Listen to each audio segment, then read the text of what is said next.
Para un mundo perturbado, para una sociedad atemorizada, para una familia desintegrada o para una vida angustiada, existe esperanza. La esperanza es Jesús. Jesús es el camino que nos conduce a la salvación. Él es la verdad en un mundo de confusión. Él es la vida para aquel que camina en destrucción. Que Jesús sea tu única esperanza y que solo en Él puede estar tu confianza.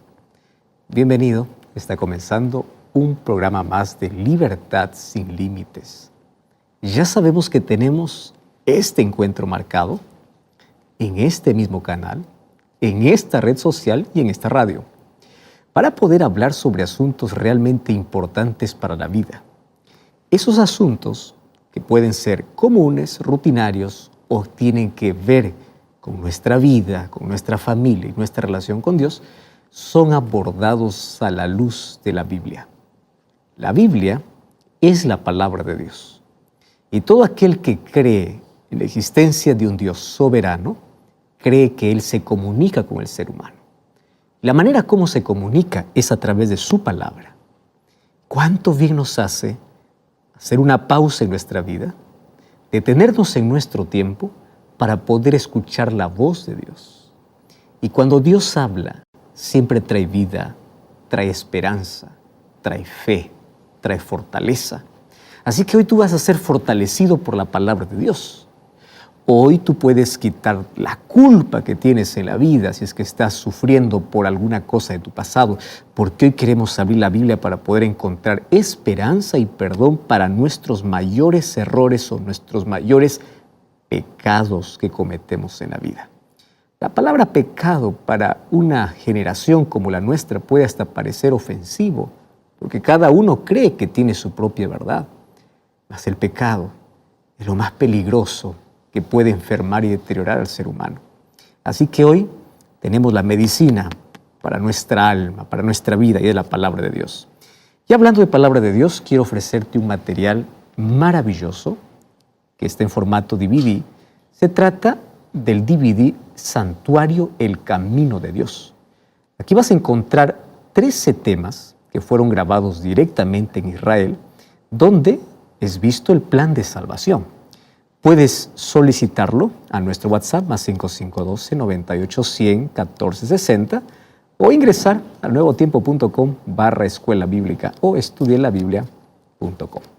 Muy bien, ¿estás listo para el tema de hoy?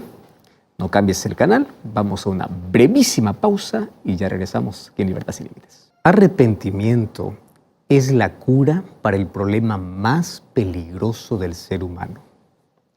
Tú sabes que cuando nosotros somos infectados o afectados por cualquier enfermedad que sabemos que nos lleva a la muerte, lo que hacemos es buscar la cura, buscamos medicina, queremos la salud, queremos estar bien, queremos vivir. Sin embargo, el problema más peligroso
no se siente como dolor físico.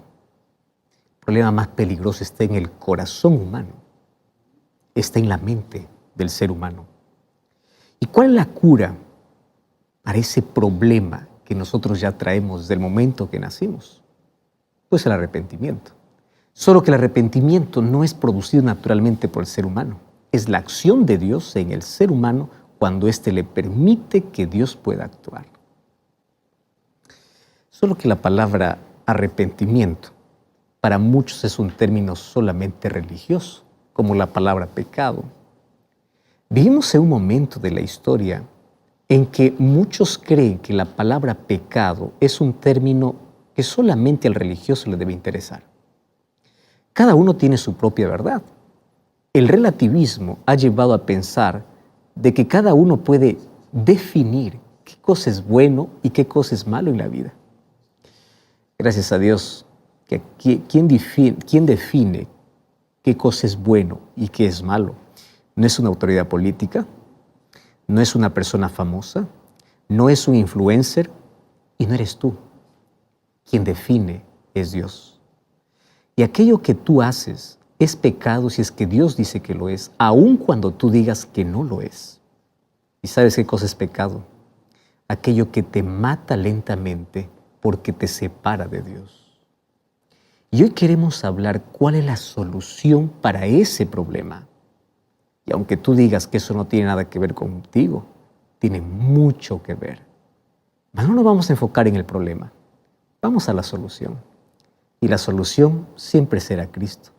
Mas ¿de qué manera Dios trabaja en nuestro corazón para poder llevarnos del abismo a la gloria, de el pecado al arrepentimiento? ¿De qué manera Dios realiza ese trabajo? Eso hablaremos ahora. Lápiz y papel, pero sobre todo Biblia en mano, porque estás en libertad sin límites y ese será nuestro tema de hoy. Vamos a una brevísima pausa, ya regresamos.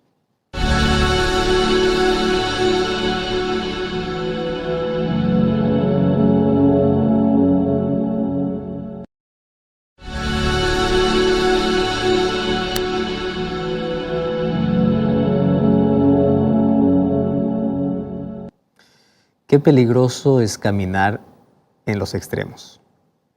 Hay un extremo donde dice así: nada es pecado. Tú defines qué es bueno y qué es malo. Esa palabra se esconde detrás de otra palabra que se malinterpreta como libertad. Y algunos usan su libertad y se atreven incluso en su libertad a definir qué es bueno y qué es malo. Sin embargo, la Biblia ya muestra el camino bueno y el camino malo, las acciones buenas y las acciones malas. Pero por un lado está aquel extremo, de aquellas personas que dicen no existe verdad absoluta, cada uno tiene su propia verdad, yo defino qué es pecado, yo defino qué es bueno y qué es malo. Ese es un extremo, ¿correcto? Peligroso, y ese es un camino que Satanás ha trazado y mucha gente transita por esa senda pensando que en su libertad hacen lo que quieren. Ellos son los que definen qué es bueno y qué es malo y finalmente su camino termina en destrucción y muerte. Por otro lado, existe el otro extremo. Personas que a todo llaman pecado. Pero lo curioso es que aquellos que a todo llaman pecado están juzgando no sus acciones, sino juzgan lo que los otros hacen. O mejor, proyectan su vida en los otros. Y entonces comienzan a decir, todo lo que tú haces es pecado, todo es malo. Qué peligrosos son los extremos. ¿Qué cosa es pecado según la Biblia? Pecado es vivir sin Dios, es apartarse de Dios. Pecado es romper su ley, romper los principios que Dios estableció para nuestro bienestar. La Biblia por lo menos tiene más de 10 definiciones de pecado, más el concepto más popular, digamos, dentro del mundo cristiano es que es pecado, como define la Biblia, es transgresión o romper los principios que Dios estableció en su ley. En sí, esa es la base para poder definir el pecado. Pero pecado es separarse de Dios. Ahora, fíjate una cosa. Hay otros dos extremos en cuanto a qué hacer cuando una persona cae en pecado. Bueno, al enfrentar nuestro pecado, nosotros tenemos que transitar por dos terrenos peligrosos. ¿Por qué peligrosos? Porque son extremos. Número uno, por un lado, están aquellas personas que lamentan, se angustian y sienten desesperanza porque piensan que su pecado no tiene solución. Entonces hay personas que piensan así: yo ya pequé demasiado, yo ya fui lejos del alcance del perdón de Dios. Yo ya no merezco nada. Satanás aprovecha ese momento para poder decirte, es verdad, lo que tú hiciste ya no merece perdón. Tú ya fuiste demasiado lejos, Dios ya dejó de amarte. Ahí está el por el primer camino por el cual la gente transita. Entonces Satanás viene y dice, tú ya te hundiste, húndete más. Ya no puedes levantarte. Y hay tanta gente que cree que no merece más el perdón de Dios, por eso se abandona abiertamente hacia el mal. Eso está por un lado. Pero por otro lado está la despreocupación de pensar que podemos pecar y finalmente Dios me perdona y me perdona. Entonces el pecado es como un juego. ¿Entiendes? Por un lado, se maximiza el pecado a tal punto de decir que ya no merece más el perdón de Dios. Por otro lado, se minimiza diciendo, es un pecado chiquito. Y hemos aprendido incluso a colocar tamaño al pecado. Ese es un pecado grande. Este es un pecado pequeño. Mi pecado es chiquito, el tuyo es grande. Entonces, mientras unos maximizan, otros minimizan. Y piensan que pecado es un asunto con el cual yo puedo jugar. Finalmente yo voy, pido perdón a Dios, continúo mi vida, yo no cambio, yo continúo haciendo lo que quiero porque finalmente Dios me perdona. Y comienzan allí a jugar con la gracia, la misericordia y el perdón de Dios a tal punto que el corazón humano, cuando hablo del corazón estoy hablando de la mente, comienza a cerrarse ante la influencia del Espíritu y llega un momento en que pierde la sensibilidad. Por tanto, minimizar al pecado o llamarlo pequeño, finalmente ya no siente más dolor por ese pecado, porque se acostumbra. El pecado, una de las cosas que hace es endurecer el corazón, hacer perder la sensibilidad, a tal punto que digas, lo mío es pequeño, esto ya no ofende. Y llega un momento en que ya no sientes más necesidad de arrepentimiento. Y déjame decirte una cosa, el momento que tú pierdas la necesidad de arrepentimiento por aquel pecado al cual llamas pequeño, ese es un momento preocupante, porque significa que el corazón humano aprendió a convivir tanto con el mal que ya no siente necesidad de Dios. Te acostumbraste a la herida que ya no quieres medicina. Y tú sabes que esa herida va a infectar y te va a llevar a la muerte. Hoy quiero que juntos podamos analizar este asunto a la luz de la Biblia. Entonces, yo te voy a pedir que tengas tu Biblia y tengas un cuaderno o un lápiz o un lapicero o no sé cómo se llame, biromi en tu país. Bueno, cada país tiene un nombre distinto para eso. Tome entonces un lápiz, vamos a escribir aquí 4 cosas que podemos aprender de una de las experiencias más dolorosas de un siervo de Dios. Probablemente tú estés muy familiarizado con el pecado de David. David un día se involucró con Betsabé, aún ella siendo esposa de otro hombre, Urías el Eteo, y finalmente sabemos que cayó en adulterio. Pero David no solamente adulteró, David se hundió tanto que él incluso cometió un asesinato para querer tapar su culpa, porque esa es la primera reacción humana. El ser humano quiere solucionar el problema del pecado con sus propias fuerzas. Eso es lo que hizo Adán y Eva en el Edén. En lugar de reconocer su problema y correr a Dios, ellos quisieron cubrir su desnudez con miserables hojas de higuera. Los seres humanos somos así. Y cuando vamos al libro de Segunda de Samuel, allí en el capítulo 11 vamos a encontrar el pecado. Pero si avanzamos un poco más, vamos a encontrar en qué momento hay un arrepentimiento. Solo que hay un proceso y lecciones importantísimas que nosotros vamos a aprender hoy.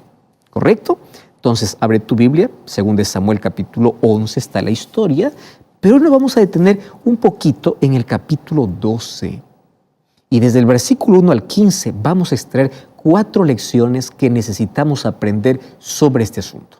Número 1, mira, el pecado de David me enseña que todo ser humano puede ser ciego ante su propia falta. Voy a repetir este concepto porque es muy común. Todo ser humano puede ser ciego ante su propia falta y ver la falta de los demás. David podía ver su pecado, no podía ver su pecado. ¿Por qué razón? Te voy a contar.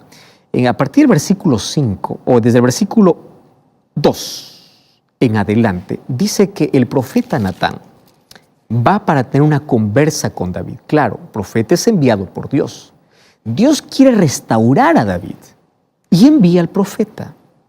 Solo que me encanta la manera como Natán comienza a conversar con David sobre un asunto tan serio de una manera tan delicada. Y él comienza contando una historia. Entonces le dice, habían dos hombres en una ciudad, uno era rico, el otro era pobre. El rico tenía muchas ovejas y vacas, el pobre apenas tenía una sola corderita que había comprado y criado, había crecido con él y con sus hijos juntamente, comiendo de su bocado, bebiendo de su vaso, durmiendo en su seno, la tenía como una hija. Vino uno de camino al hombre rico y éste no quiso tomar de sus ovejas y de vacas para guisar para el caminante que había venido a él, sino que tomó la oveja de aquel pobre y la preparó para aquel que había venido a él. Entonces, fíjate lo que dice el versículo 5. Se encendió el furor de David en gran manera contra ese hombre. ¿Contra quién? Contra el hombre de la historia que estaba contando Natán. Fíjate, otra vez voy a repetir esta expresión. Dice que se encendió en ira, se molestó tanto, en gran manera, y dijo así: vive Jehová, que quien hizo tal cosa es digno de muerte. ¿Estás entendiendo esto? Ahora, él no podía tolerar que alguien haya hecho semejante cosa. ¿Y sabes qué? David no veía su error, veía el problema del otro. Eso hace el pecado. Por eso es que es preocupante cuando una persona solamente vive señalando el problema de los demás, enfureciéndose contra lo que otro hace, porque puede ser que él se proyecte en la otra persona. Hay un pecado dentro que él quiere ocultar. Entonces se enfurece cuando ve que otro lo practica, pero él lo tiene en silencio. ¿Y qué cosa sucedió? David allí tuvo que abrir sus ojos, pero no por cuenta propia. El mismo profeta Natán, ¿qué cosa le dice? Versículo 7. Entonces dijo Natán a David: tú eres aquel hombre. ¿Estás entendiendo? David necesitó una acusación directa por su pecado porque él era ciego para ver el suyo. Tú eres aquel hombre. Muchas veces nos pasa igual. Cuando nosotros cometemos alguna falta, podemos ver fácilmente nuestro problema en el otro. Eso es lo que Jesús dice. Miras la paja en el ojo ajeno y te olvidas de la viga que está en tu propio ojo. Interesante, ¿no?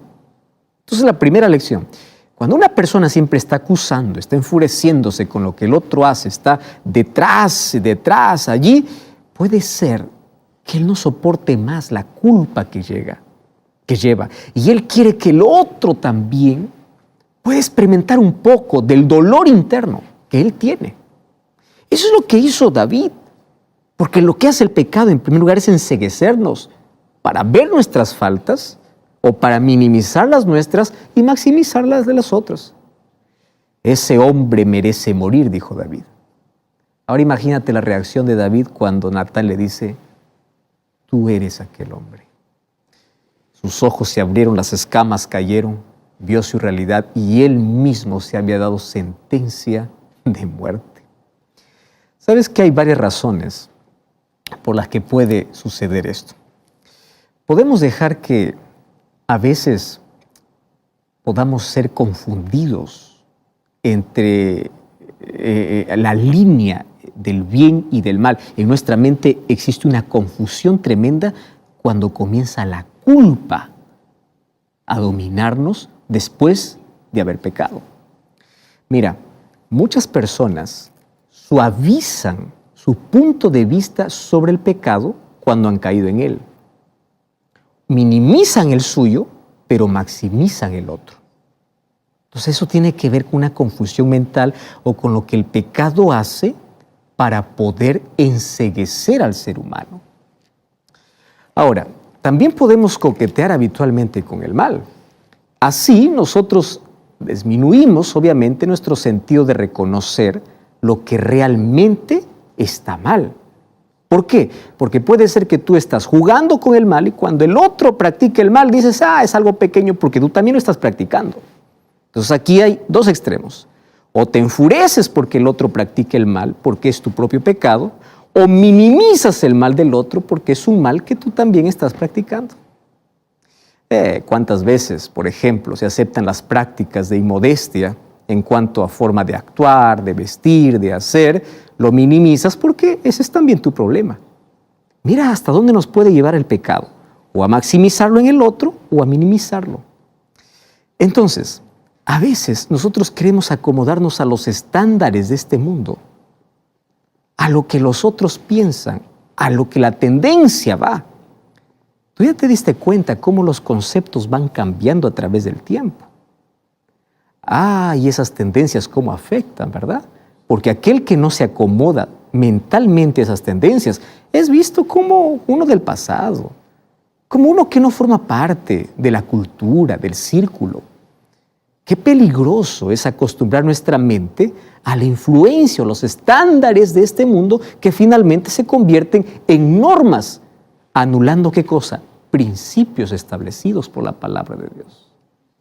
Ahora, o podemos negarnos a aplicar también los principios de las Escrituras a la moral de nuestra conducta personal.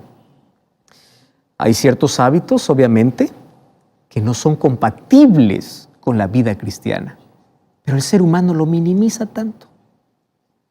¿Te das cuenta? Entonces vamos a resumir esta primera parte. El pecado nos enceguece, ya sea para enfurecernos cuando otro practique el mal y nosotros escondemos el nuestro, o ya sea para minimizar el mal en el otro porque nosotros también lo practicamos. Entonces el pecado enceguece. Nosotros podemos enceguecernos en el pecado o con el pecado tal como lo hizo David. Ahora, por eso es que nosotros necesitamos estar agradecidos por aquellas personas que Dios usa, por aquellos amigos como Natán. Amigos como Natán son aquellos que nos cuidan lo suficiente como para llamar nuestra atención sobre nuestras faltas que no nos damos cuenta. Qué bendición es tener ese tipo de amigos que están allí siendo enviados por Dios para abrir nuestros ojos y decirnos, ¿por qué te enfureces o por qué minimizas? Mucho cuidado con eso. ¿O estás jugando con el...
pecado o tú eres aquel hombre?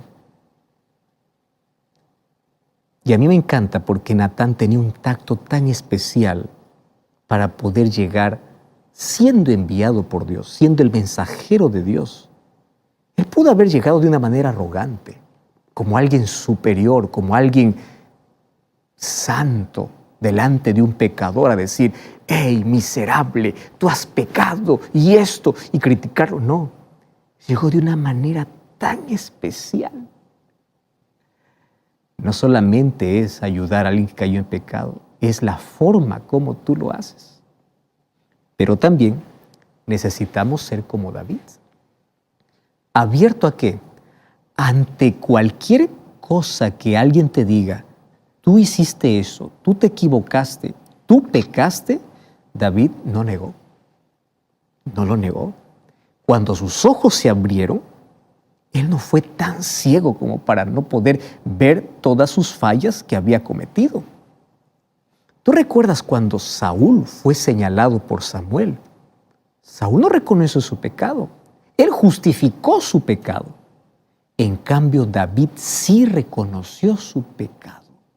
Y cuando hay reconocimiento de pecado, está la segunda lección. Fíjate, el arrepentimiento de David viene porque Dios envía a Natán para poder abrir los ojos, para poder reprenderlo de alguna manera. Sin embargo, lo que tenemos que aprender, y esta es la segunda lección, es cómo nosotros tenemos que ayudar a alguien que cae en pecado. ¿Correcto? Muy bien. Hay muchas personas que se creen que Dios los envía a denunciar el pecado de los demás y lo hacen de la peor manera, como Satanás lo hace. ¿Cómo Satanás actúa? Satanás expone el pecado de alguien para que todos puedan reírse, burlarse o para que todos puedan escandalizarse. Cuando aparece alguien denunciando el pecado sin amor, sino con un espíritu de odio, un espíritu de crítica, ese no viene de Dios. Porque todos aquellos que son enviados como Natán, quiero que entiendas una cosa, tienen que explicar al pecador que hay perdón, que hay solución. Y otra cosa, Natán no expuso el pecado de David, no dijo, a ver, voy a reunir a todos, vengan aquí, voy a exponer el pecado del rey, como muchos hoy suelen hacerlo. Claro, no reúnen gente, porque hay tanta gente que se creen enviados de Dios para denunciar el pecado. ¿Y cómo lo exponen? En una red social. Empiezan a manchar la imagen de alguien, empiezan a inventar cosas, a crear cosas, y dicen, no, es que hay que llamar al pecado por su nombre. Claro que hay que llamar al pecado por su nombre. El asunto es cómo lo haces.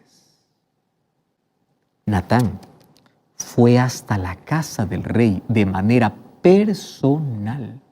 No lo expuso de manera pública. ¿Estás entendiendo? Y mira cómo Natán hace. Por esto te digo que esta es la segunda lección que tenemos que aprender. Natán le recuerda a David la bondad de Dios. A partir del versículo 7 y versículo 8, dijo Natán a David, cuando le dice, tú eres aquel hombre, le dice, así ha dicho Jehová, Dios de Israel, yo te ungí por rey, yo te libré de la mano de Saúl, yo te di la casa de tu Señor, las mujeres de tu Señor, te di la casa de Israel, y como si esto fuera poco, yo te di mucho más. O sea, el arrepentimiento siempre va a venir como resultado del amor y la bondad de Dios. Nadie se va a arrepentir cuando tú eres duro.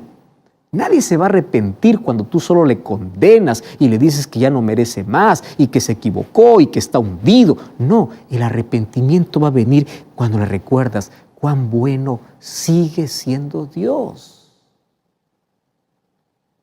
Entonces, esta invitación que hace Natán es un llamado basado en el amor y la misericordia de Dios. Y esto se encuentra, obviamente, en la predicación del Evangelio. Eso es lo que Pablo hizo, así predicaba. En Romanos 2:4 vemos un ejemplo. Natán reveló el pecado de David, es verdad. Natán fue muy claro al decirle a David que estuvo mal. Cuando tú lees el versículo 9, allí dice, ¿por qué tú tuviste en poco la palabra de Jehová? Él le dice con claridad. Así como el Evangelio, tiene que predicarse con claridad y decir que todos somos pecadores. No importa la generosidad y la bondad que creas que tienes, tú eres pecador, yo soy pecador. Romanos 3:23 dice que todos somos pecadores. Y como todos somos pecadores, todos necesitamos del perdón de Dios y de la gracia de Dios.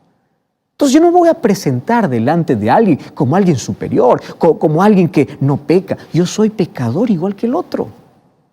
Yo necesito de la gracia y el perdón de Dios igual que el otro. Necesito del arrepentimiento igual que el otro. Pero eso no significa que yo voy a minimizar el pecado o voy a decir, no, eso no es pecado. No, es pecado. Tú necesitas arrepentirte y yo también necesito arrepentirme porque yo también cometo pecados. No voy a minimizar el pecado, pero tampoco voy a maximizar el pecado porque yo soy igual de pecador que los demás. ¿Entiendes? Ahora, las personas no se arrepentirán a menos que se den cuenta que están en pecado. Para eso es necesario que nosotros podamos ayudarlos de manera correcta. ¿Cuál es la manera correcta de ayudar a ver el pecado? Con una actitud correcta, mostrando el amor y la bondad de Dios para aquel que cayó. Entonces, aquí nosotros encontramos las advertencias incluso de las consecuencias del pecado de David. Entonces, ¿qué cosa es lo que hizo Natán? Natán explicó lo que sucedería con él por causa del pecado. Tú puedes ver a partir del versículo 10 hasta el versículo 12. Ahora, yo quiero aquí dejarte en claro lo siguiente. El Evangelio, aunque contiene las buenas nuevas, no es diferente. Porque así como mostramos el amor y la bondad de Dios para que el ser humano se arrepienta, también el Evangelio señala que jugar con el pecado o andar en el pecado trae consecuencias terribles. Y aquí viene la tercera lección importante. ¿Cuál debe ser nuestra actitud? Nuestra actitud debe ser como la actitud de David, una actitud de arrepentimiento. Y fíjate, el arrepentimiento de David me proporciona para mí un ejemplo de cómo yo tengo que actuar. Número 1, cuando él escuchó de que ese hombre era él, mira lo que dice el versículo 13. Entonces dijo David a Natán, yo he pecado contra Jehová. ¿Sabe lo que está diciendo David? David no está diciendo, no está justificando, es que fue ella, es que, no sé, fue la situación, fue la circunstancia. Él no trató de culpar a Betsabé por el pecado. Él no culpó las circunstancias. Él no trató de justificar. Él no trató de culpar al otro porque Joab tuvo también participación en la muerte de Urías. No. Él aceptó la responsabilidad de su pecado y ¿qué cosa dice? Yo pequé. Cuando el ser humano reconoce su condición, es el primer paso para que después del reconocimiento haya confesión y arrepentimiento. O sea, David miró la naturaleza de su culpa y él dijo así, yo he pecado contra Jehová. Ahora fíjate, es verdad que David pecó contra Betsabé. Es verdad que David pecó contra Urías. Pero sabes que la verdadera comprensión de pecado va más allá de una violación de las relaciones humanas. Es una afrenta directa contra Dios. Porque Él dice, yo pequé contra Jehová. Y cuando tú reconoces y no justificas más el pecado, reconoces que has pecado, viene allí la confesión. David comienza a confesar su pecado. Y sabes que esa confesión está escrita en un capítulo de la Biblia. Salmos capítulo 51. Ese es un capítulo por excelencia para poder hablar de arrepentimiento y purificación o perdón. Y él comienza diciendo así, ten piedad de mí, oh Dios. Conforme a tu misericordia y conforme a la multitud de tus piedades, borra mis rebeliones. La palabra lávame, límpiame, purifícame se repite más de 5 veces en el texto. Me llama la atención. Él dice así, yo reconozco mis rebeliones. Contra ti he pecado, hice lo malo delante de tus ojos. Wow. Aquí con una hipérbole poética David confiesa su pecado a Dios. Él reconoce su pecado. Hay arrepentimiento en su corazón. Reconoce su falta. ¿Sabes que a menudo no hacemos que nuestros pecados sean personales? ¿Qué te quiero decir con eso? Los seres humanos hemos aprendido tanto a justificar nuestras faltas. Tanto hemos aprendido a justificar. En lugar de admitir rápidamente y decir, he pecado, comenzamos a culpar a los demás. Y sabes, no pensamos cómo nuestros pecados hieren y ofenden a Jehová, a nuestro Dios. Cuando nosotros no tenemos conciencia que nuestro pecado no solamente nos trae consecuencias terribles, sino que herimos el corazón de Dios, el pecado lo tomaremos como algo simple. Nuestro arrepentimiento será superficial. Y aquí viene la cuarta lección. El perdón de Dios es dado para David. Dios le perdona por su pecado. Aquí está el ejemplo de perdón. El perdón fue inmediato. Cuando vamos a 2 Samuel capítulo 12, versículo 13, inmediatamente allí le dice, Dios ha remitido tu pecado. En versículo 13, entonces dijo David a Natán, yo pequé contra Jehová. Pero Natán dijo a David, también Dios ha remitido tu pecado, por eso no morirás. Fíjate una cosa. Cuando se cumplieron las condiciones adecuadas, o sea, David reconoció su pecado, confesó su pecado, él fue perdonado por su pecado. ¿Por qué? Porque la confesión o el reconocimiento y la confesión es parte de la condición para recibir el perdón. Porque junto a ello viene el verdadero arrepentimiento. Y el perdón de Dios fue completo. Natán le dijo, el Señor te ha perdonado, el Señor ha remitido, o sea, ha quitado tu pecado. Esa frase, ha remitido tu pecado, es similar a otros términos que sugieren un perdón completo. El Señor ha borrado, no más recuerda tu pecado, porque el perdón de Dios es así. El perdón de Dios es inmediato y completo, pero hay condiciones. ¿Cuál es? Reconocimiento, confesión. Cuando tú vas al libro de Hechos, capítulo 2, versículo 38, encontramos de qué manera podemos encontrar el perdón de Dios de manera completa. Hechos 2:38 dice, Pedro les dice, arrepentíos y bautícese cada uno de vosotros en el nombre de Jesucristo para perdón de sus pecados. Entonces, si tú estás viviendo lejos de Dios, ¿cuál es la muestra de tu arrepentimiento? Tu entrega a Dios. Señor, perdóname, bautízate, acepta su sangre. Dios te da una página nueva. Pastor, pero ya fui bautizado y nuevamente estoy fallando a Dios. 1 Juan 1:9. Allí dice, hijitos míos, las cosas escribo para que no pequéis. 1 Juan 2:9. Si alguno hubiese pecado, abogado tenemos para con el Padre,